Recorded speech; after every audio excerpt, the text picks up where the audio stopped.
જે દેવની ભૂલ કરી હશે, જેટલા જેટલા તમારાથી દેવના અપરાધ થયા હશે, એ અપરાધ તમને યાદ કરાઈને દેવના સમાધાન કરાઈને તમારી માં બોલતી થાય એવા આશીર્વાદ આપીશું, મેળવીશું.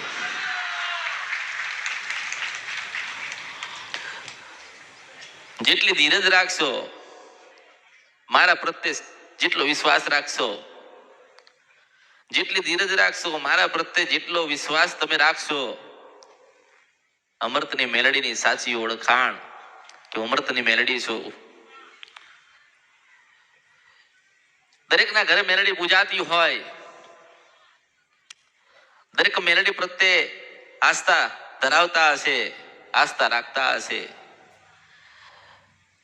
કોઈક નાના મોટા મંદિરે જતા હશે, મેલડીને નમન કરતા હશે, તો મેલડીને ગમતા હશે હું મેલડી છું.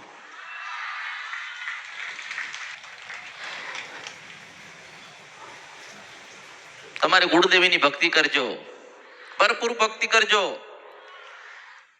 આજે તમે દુખી છો, તમારા જીવનમાં દુઃખ આયા છે, તો કોઈક દેવ રહી જતા હશે, કોઈક દેવનું કહેવાનું થતું હશે, તો કુળદેવીના જેટલા ઉપવાસ કરશો, કુળદેવીના જેટલા લાડ લડાવશો, કુળદેવીના ભક્તિમય બનશો, તો કુળદેવી તમારી રિહાઈ ગયેલી માતાને ગોતી ના આવશે હું મેલડી છું. તમારી કોઈ મેલડી હોય ને રિહાઈ ગયેલી હોય તો તમારી કુળદેવી ખોડિયાલ જોઈ છે. તમારી રિહાઈ ગયેલી કોઈક ચાવણ માતા હોય, એને રાજી કરવી હોય તો મેલડીની ભક્તિ જોઈ છે.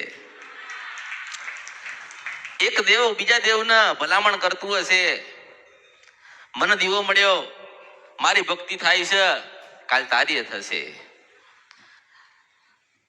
એક દેવની ભક્તિ કરો, 20 વર્ષ ભક્તિ કરો, 30 વર્ષ ભક્તિ કરો, ત્યારે એક વખત માતાજી આશીર્વાદ આપતા હોય છે. 50 વર્ષ ભક્તિ કરો, ત્યારે આપણી માં આપણું એક કામ કરતી હોય છે. તમારા પોતાનો અનુભવ. આજે કોઈ બાધાન માનતા માની કે માતાજી અમારું આટલું કાર્ય અટકી ગયું, તમે પૂર્ણ કરો તો અમે સુખડી ધરાઈશું, સુખડીનો પ્રસાદ અર્પણ કરીશું. એ સુખડી માટે નહીં, તમારો ભાવ જળવાઈ રહે ને એના માટે અમૃતની મેલડી તમારું એક નાનું મોટું કામ કરી જઉં છું. સુખડી માટે નહીં.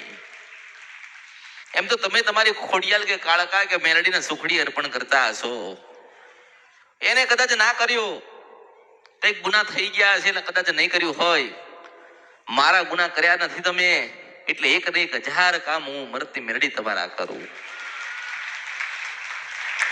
જેવી રીતે નાનું બાળક હોય, નિર્દોષ હોય, નાનું બાળક હોય ને નિર્દોષ હોય, ગુના ના થયા હોય તો ભગવાન ગણાય, સ્વરૂપ ભગવાનનું ગણાય.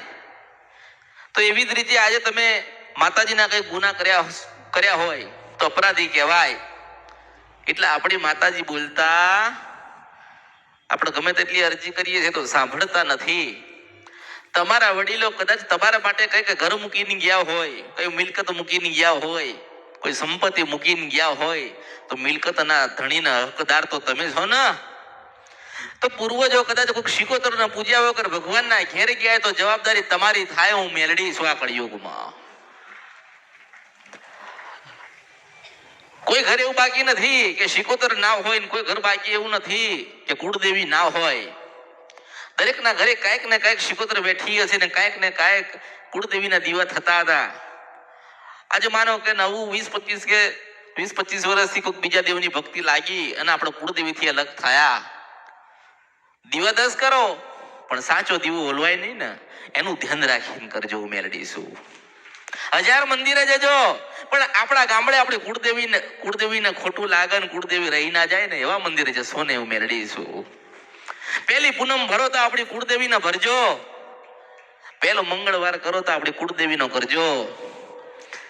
ધરતી માથે પગ મૂકો તો આપણા મુખમાંથી તેવા શબ્દ નીકળવા જોઈએ કે હે મારી કુળદેવી ચામુંડ કે ખોડિયાલ કે કાળકા, માં તું રાજી થજે, રાજી થજે ને રાજી થજે ને રાજી થજે.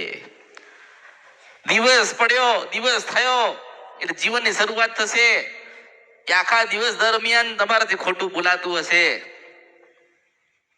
ખોટું સંભળાઈ ગયું હશે, ખોટું થઈ ગયું હશે. તમે હિસાબ નથી રાખ્યા. તમે તો એવા હિસાબ રાખ્યા કે 6 મહિનાથી માતાજીના સાનિધ્યમાં જઈએ છે. તમે એવા હિસાબ રાખ્યા. તમે એવા હિસાબ રાખો છો કે અમે આટલા ઉપવાસ કર્યા. તમે એવા હિસાબ રાખો છો કે અમે માતાજીની માનતાને બાધા રાખી છે. તમે એવા હિસાબ રાખ્યા કે અમે આટલી ભક્તિ કરીએ છીએ તોય દુખી છીએ. તમે એવા હિસાબ ના રાખ્યા કે આપણા પૂર્વજો કઈ ખોટું કરીને ગયા માતાજીનું એટલે આપણે દુખી થયા. એવા હિસાબ કોઈ રાખ્યા? તમારા પૂર્વજો 100 વીઘા જમીન મૂકીને ગયા. હવે કોની હતી એ તો ભગવાનને ખબર છે, પણ આજે તમે કદાચ જમીનના ધણી થઈને બેઠ્યા હોય ને તો તમારા વડીલો ભગવાનના ઘેર ગયા છે, માતાઓ નથી ગઈ. જે ભોગવ એ દીવો માગ. આજે તમે કદાચ મિલકત સંપત્તિ કે ઘર તમે તમારા પૂર્વજના લીધા હોય તો સાથે એક માતાજી આવશે, યાદ રાખજો. તિરસ્કાર ના કરતા, પ્રેમથી અપનાવજો. માતાજી દેખાતી નથી એટલે માતાજી પાસે તમે લડી શકશો? માતાજીને નડવું છે તો ગમે ત્યારે નડશે ને ગમે તે રૂપમાં નડશે. તમારથી કશું થશે? મનમાં શ્રદ્ધાના વિશ્વાસના ભાવ પેદા કરો અને મનમાં નક્કી કરો કે અમારા વડીલો અમારી કુળદેવી મૂકીને ગયા છે તો અમે ભક્તિ કરીશું. અમારી દેવને, અમારી માં, અમારી કુળદેવીને લાગશે તો અમને જીવાડ છે. અમને કુળદેવીને લાગશે કે મારી નાખવા છે તો મારી નાખશે. જેને કુળદેવીને સાચા હૃદયથી ભક્તિ કરીને એને કોઈ દાડો નિરાશા ને કોઈ દાડો દુઃખ પડ્યું નથી. હું મેળવીશું. ક્યાં ભૂલા પડ્યા છો આ જીવનની અંદર? કેમ ભૂલા પડ્યા છો કે પછી કોકે પાડી દીધા છે?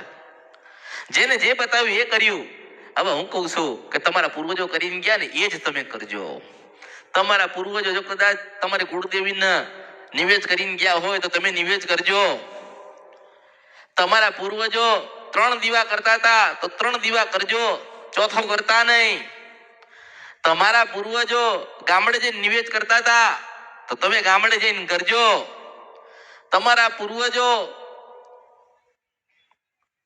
પૂર્વજો કોક દેવની ભક્તિ કરતા હતા, આજે તમે કરતા નથી તો થોડી થોડી કરજો. તમારા પૂર્વજો વર્ષો પહેલા 12 થી 4 નું ભજન કરીને ગયા. એને એક સાધના કહેવામાં આવી અને હું એને ભક્તિ કહું છું. એને સાધના કહેવામાં આવી, મંત્ર કહેવામાં આવ્યા. મંત્ર ક્યાં તમે ગોતશો? કોણ તમને બતાવશે? સાધના કેવી રીતે કરવી કોણ શીખવાડશે? એટલે તો મેં કીધું કે રાત્રે 12 વાગે ને એટલે તમારી કુળદેવીનો દીવો કરજો, 2 અગરબત્તી કરજો, 5 ફૂલ અર્પણ કરજો, પલાઠી વાળીને બેસજો, આરતી કરજો અને આંખ બંધ કરીને તમારી માં, તમારી કુળદેવીનું ભજન કરજો.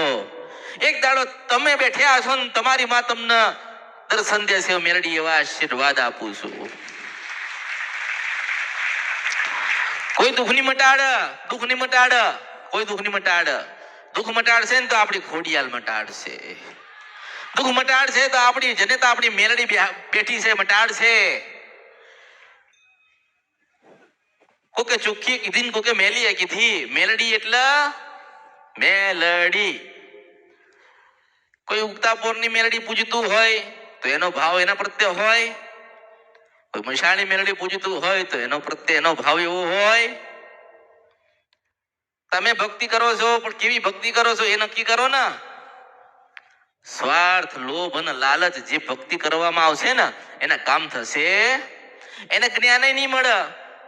જો તમારે જ્ઞાની બનવું હોય ને, જ્ઞાન લેવું હોય, દેવગતિનું જ્ઞાન 1 થી 100 સુધી, તો તમારી પૂર્વજોની બેઠેલી મેલડી છે ને એનો કોઈ દાડો નિરાશ ના કરતા. દુનિયામાં ધ્યાન થાય, જેને જે કેવું એ કે. મેલડીનું ભજન ઓછું ના થાય ને એ ધ્યાન રાખજો. તમારા પૂર્વજો કોઈક નાના નાના ગોખલામાં કોઈક નાના નાના શ્રીફળ મૂકીને ગયા હોય ને ખબર ના હોય ને તો કઈ જાણવાની જરૂર નથી. એનો દીવો તો કરી શકશો ને.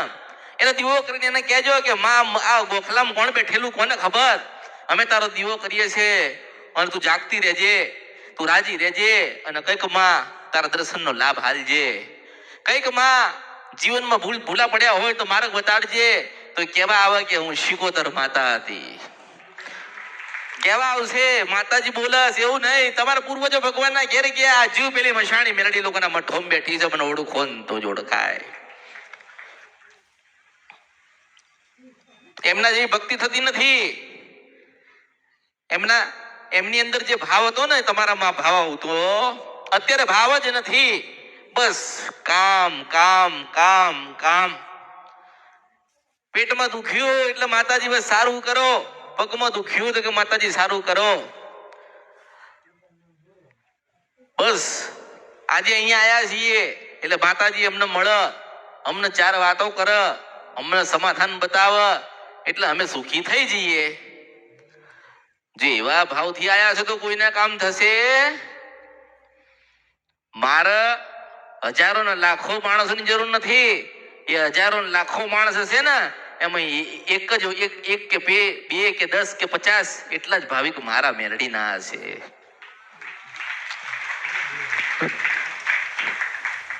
મને તો મેં કીધું ને, મને જે સાચા ભાવથી જે સેવા કરે છે ને, સાચા ભાવથી જે સેવા કરતા હોય ને એ મને સાંભળે અને હું એમને સાંભળું, એ મને જોવું અને હું એમને જોઉં. બસ મારો હાથ દેશ, બાકી દુઃખનો અંદર નથી. આજે એક કામ તમારું કરી આપીશું ને, હું કરી આપીશ ને તો ઘરે બેઠા બીજું કામ માગશો મારી પાસે, બીજું કરી ત્રીજું કામ માગશો. એવા દીકરાની માંગણી કરો છો જે દીકરાને મેલડી જ મળાય જ નથી. મા બાપ કે માતાજી મારા દીકરાને લગ્ન કરી આલજો ને તારા દીકરાના અમૃત મેલડીને બતાવી શકો દાડો. તમને મા બાપને ખબર જ નથી કે મારો દીકરો ક્યાં ફરે, દીકરાને ખબર નથી કે મા બાપ ક્યાં બેઠ્યા એટલે દુઃખી. તમે દુઃખ હરો છો ને હાથે કરીને હરો છો. અરે હું તો કહું છું કે કોઈ મંદિરે તમારા દીકરા ના લઈ જશો પણ ગામડે મઠ છે ને ત્યાં જરૂરથી લઈ જશો કે દુઃખી થઈ જશો. હું મેલડી આશીર્વાદ આલું છું. કોણ કે છે, કોણ બતાવશે, કોણ કોણ કે છે? તમારા કુળદેવી કે છે કે તમારા દીકરાને મઠે લઈને આવો, ભગવાન ખોળો ના ખાઓ? કોણ કે છે? માતાઓ ના કેવા આવે? માતાજીને ભૂખ લાગી તો એમ કે છે કે બેટા મને સુખડી કે શ્રીફળ ધરાવજે.